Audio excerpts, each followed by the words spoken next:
Today, March the 13th, I'm giving an update on my N-scale Empire, the Reading Modon and nickel plate. And as you can see, there's been a great deal of scenery added. And I wanted to show you the advantage of these lift-out cities. As you can see, or maybe getting a little close up right here, the terminal connections for the electric lighting on these cities. And as you can see here in more of the daylight, many of the major portions of the city are now installed. I've been getting with some of these little intricate items there, like the little park benches and the little umbrellas on the back porches, the side gas stations. I'm going to be working on the streets. I am finally getting to the point that I can run most of the trains here on DC.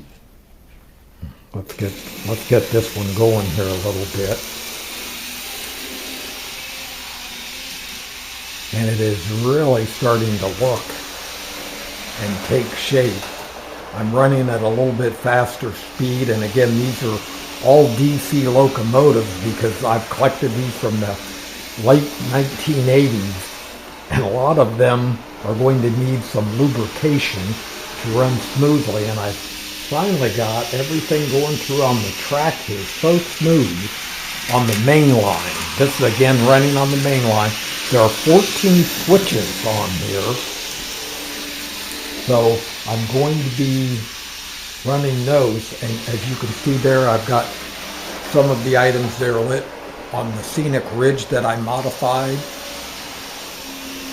and I hope some people can see in the background there, you can see where I'm going to construct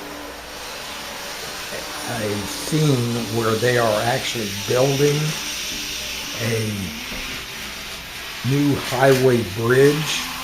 So I'm going to have some construction.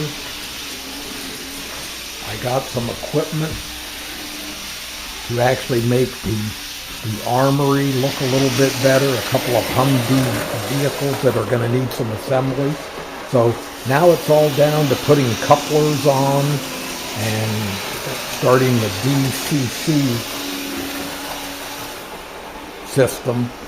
I do only have 2 locomotives at the time, and we'll probably add additional locomotives by either putting decoders in some of the existing DC locomotives. Let's shut that off in the background. We have painting going on in the background downstairs right now.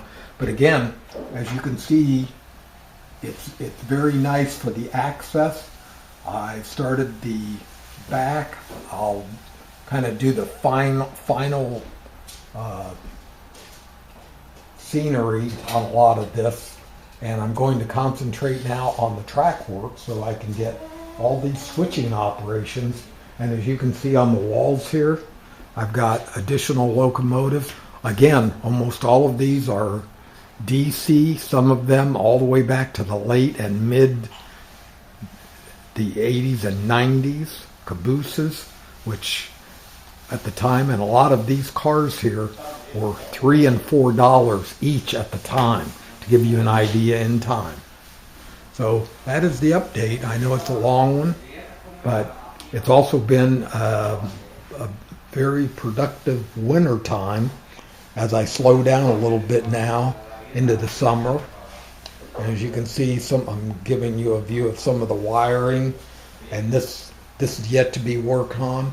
I did have a setback on some of the train signals not functioning on all the lighting, but at least they will function under the red. If in the future I might try to either repair or replace. So that's the update for March 13th, 2025.